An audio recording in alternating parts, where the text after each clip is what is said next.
আসসালামু আলাইকুম সবাইকে। আজকে আমরা খুব বেশি কোশ্চেন করা একটা টপিক নিয়ে ভিডিও বানাচ্ছি। টপিকটা হচ্ছে এনএসইউতে ডিপার্টমেন্ট চেঞ্জ কিভাবে করব। অনেকেই হচ্ছে আপনারা ফ্যামিলির চাপে বা নিজেদের রিসার্চের অভাবে বা অন্য যে কারোর কাছ থেকে শুনে প্রথমত একটা ডিপার্টমেন্টে ভর্তি হয়ে যান, পরবর্তীতে রিয়েলাইজ করেন যে এই ডিপার্টমেন্টটা হয়তো বা আমার জন্য পারফেক্ট না এবং এটা চেঞ্জ করার জন্য আপনাদের মনে একটা ইচ্ছা জাগে, কিন্তু প্রপার প্রসিডিউরটা জানার না কারণে অনেকেই হয়তো ডিপার্টমেন্টটা চেঞ্জ করতে পারেন না বা অনেকে ভার্সিটি চেঞ্জ করে ফেলে। তো নর্থ সাউথে কিন্তু দুইটা পদ্ধতিতে ডিপার্টমেন্টটা চেঞ্জ করার সুযোগ আছে। দুইটা পদ্ধতি আপনাদেরকে আমরা ডিটেলসে বলার চেষ্টা করব। একটা পদ্ধতি হচ্ছে আমার পাশে যে আছে খালিদ, তার নিজের পার্সোনাল এক্সপিরিয়েন্স থেকে একেবারে শেয়ার করবে। খালিদ হচ্ছে লাস্ট সেমিস্টারে 2024 ব্যাচে সিএসসি ডিপার্টমেন্টে ভর্তি হয়। পরবর্তীতে সে রিয়েলাইজ করে যে তার বিজনেস সাইডে ইন্টারেস্টটা বেশি এবং সে হচ্ছে বিবিএতে সাকসেসফুলি শিফট হয়েছে। তো খালিদ, তোমার সেই এক্সপিরিয়েন্সটা দিয়ে যদি শুরু করতে। আচ্ছা, আমার ক্ষেত্রে জিনিসটা এমন হয়েছিল, আমি স্প্রিং 2025-এ পরীক্ষা দিয়েছিলাম এবং অ্যাডমিটেড হয়েছিলাম, যে কারণে আমার অফার লেটারটা সামার 2025 পর্যন্ত ভ্যালিড ছিল।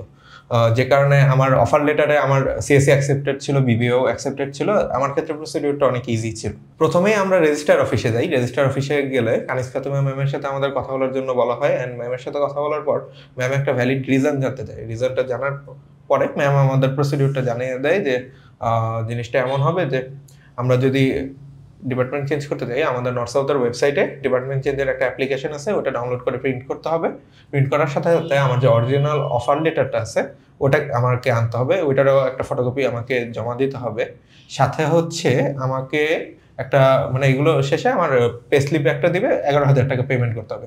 আচ্ছা, আমরা অ্যাপ্লিকেশনটা কই থেকে পাবো এবং দেখতে কেমন, আমি ওই জিনিসটাও একটু দেখিয়ে দিচ্ছি আমাদের এখানে। আচ্ছা, আমার এখানে অন করা ছিল, আমি তাও আবার শুরু থেকে আরেকবার একটু অন করি। কি লিখলে এসে পড়বে, এনএসইউ ডিপার্টমেন্ট চেঞ্জ লিখলেই অ্যাপ্লিকেশনটা সেকেন্ডে চলে আসবে। আমরা যদি এখানে ডাউনলোড হচ্ছে, আমরা ওইটাই ওপেন করি। আচ্ছা, আমরা ওইটাই, আচ্ছা এটা ফার্স্টে আসছে, সরি। ডিপার্টমেন্ট চেঞ্জ অ্যাপ্লিকেশন যেটা আছে আমার, এটা যদি আমরা অন করি, এখানে ডেট, মান্থ অ্যান্ড ইয়ার দেওয়ার পর আমার নাম, আমার আইডি, আমার কোন ডিপার্টমেন্টে ছিলাম, কোন ডিপার্টমেন্টে যাব, আমার রিজন, এগুলো জানাতে হবে।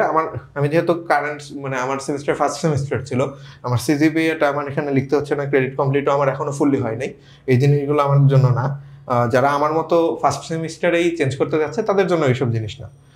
এইটুকু ইনফরমেশন দিলেই হয়ে যাবে। আর এইখানে যে কোন ডিপার্টমেন্ট থেকে কোন ডিপার্টমেন্টে যাবে এটা শুরুতেও একবার দিতে হবে। এরপর আমার স্টুডেন্টের সিগনেচার, প্যারেন্টের সিগনেচার অ্যান্ড কন্ট্যাক্ট নাম্বারটা দেওয়া হলেই মোটামুটি আমার ক্ষেত্রে কাজ শেষ। এখন কি করতে হবে, আমার এখানে আরেকটা পার্ট আছে, ডিপার্টমেন্টের পার্ট আছে। আমি যে কারেন্ট ডিপার্টমেন্টে আছি ওই ডিপার্টমেন্টের আমার সাইন লাগে নাই আমার ক্ষেত্রে। আমাকে বলা হলো যে বিবিএ ডিপার্টমেন্টে যেহেতু আমি যাব, বিবিএ ডিপার্টমেন্টে যে কথা বলে এখানে ডিজাইন প্রোগ্রাম অ্যান্ড কারিকুলাম কোডটা বিবিএ ডিপার্টমেন্টের একজন যে থাকে ডিপার্টমেন্টের অফিসের ওখানে ইনফরমেশন ডেস্কে, ওখান থেকে আমি আমার ডিজাইন প্রোগ্রাম কারিকুলাম কোডটা নিয়ে এবং ওনার একটা সিগনেচার নিয়ে আমি আবার ব্যাক করি আমাদের রেজিস্টার অফিসে।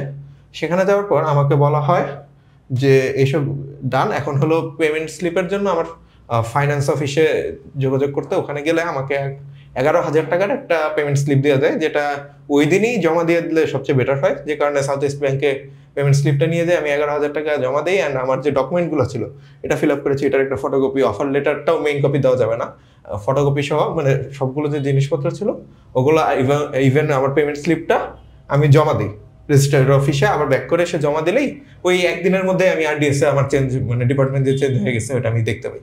জিনিসটা এরকমই ছিল। অ্যান্ড জাওয়াদ ভাই যদি বাকি জিনিসটাও একটু তো এই প্রসেসটাতে তোমরা যে চেঞ্জটা করতে পারছো, খালিদের কিন্তু যে 4টা সাবজেক্ট চয়েস থাকে আমাদের 4টাতেই অ্যাকসেপ্টেড ছিল এবং সে তার ওই চয়েস থেকেই একটাতে শিফট করেছে।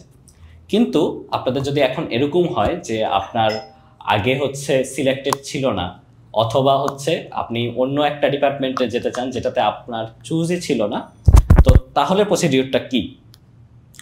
তো এই প্রসিডিউরটা হচ্ছে, আমরা যদি নর্থ সাউথেরই কিছু কোড দেখি যে নর্থ সাউথ কি বলে। তো in general, a student should raise his or her CGPA to 3 in 3 semester and should complete 27 credit in the current program। তাহলে আমাদেরকে যেটা বলতেছে সামারি করে যদি আমি বলি, একজনের যদি 3 সেমিস্টার কমপ্লিট হয় এবং তার সিজিপিএ যদি 3 এর বেশি থাকে এবং ক্রেডিট কমপ্লিটও কিন্তু 27 হতে হবে। তখন কিন্তু একজন স্টুডেন্ট নর্থ সাউথের ডিপার্টমেন্টগুলোতে শিফট করতে পারে। তবে এখানে আমার মনে হয় যে ফার্মাসি অ্যান্ড ল ডিপার্টমেন্টে কিছুটা এক্সেপশন আছে, বাকি ডিপার্টমেন্টগুলোতে এই জিনিসটা করা যায়। কারণ আপনারা জানেন সবাই যে ফার্মাসি অ্যান্ড ল ডিপার্টমেন্ট শুধুমাত্র কারেন্ট ইয়ার ছাড়া অন্য স্টুডেন্টদেরকে অ্যাকসেপ্ট করে না। তো আপনারা যদি অনেকে আছেন যারা প্রথমে ট্রিপলিতে ভর্তি হন, পরবর্তীতে সিএসিতে শিফট হতে চান, তো তাদের জন্য কিন্তু ইসি ডিপার্টমেন্টের এখানেও যদি আমরা দেখি, ইসি ডিপার্টমেন্টেও কিন্তু আমরা সেম একটা কোড দেখতে পাবো। আমরা ইসি ডিপার্টমেন্টে আসলাম, এখানেও কিন্তু আপনারা সিমিলার একটা জিনিস দেখতে পারবেন যে student must complete 27 credit in the current programme to change programme of study.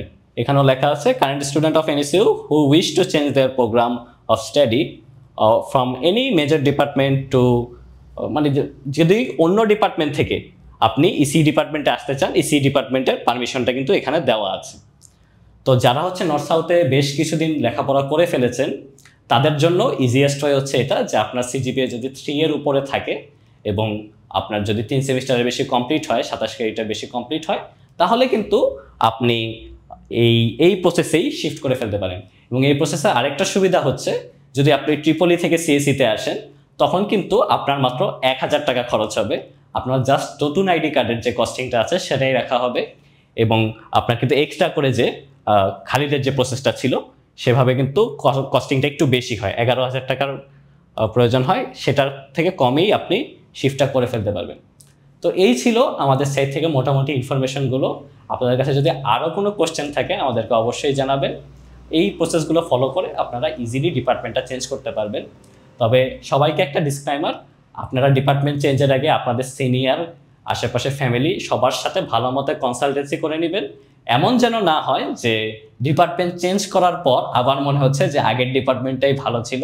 তো মানে আগেই ভেবেচিন্তে নেবেন, ভেবে কাজটা করবেন, কাজটা করার পর কিন্তু আবার চেঞ্জ করার সুযোগ থাকবে না। তো সকলকে ধন্যবাদ, থ্যাংক ইউ।